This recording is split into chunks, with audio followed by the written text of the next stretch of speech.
dear. You're growing up so quickly and becoming such a big girl. I hope you know just how proud everyone is of you. So this is my gift for you, baby. Nandiyan si Lola. It's a gold necklace wearing the precious charm or string beads around your neck. Everybody is a constant reminder of your spiritual journey. The symbolic pendant helps keep you safe from harm and negativity.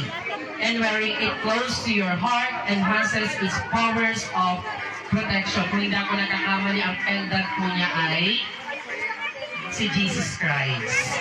So I hope you like it, anak ko.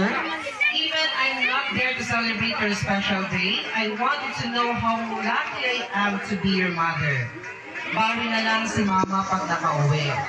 It really breaks my heart every time na sinasabi mo, mama, uwi ka na. Masakit sa akin, anak, na malayo sa inyo, pero ginagawa ko to para sa inyo na mga kapatid.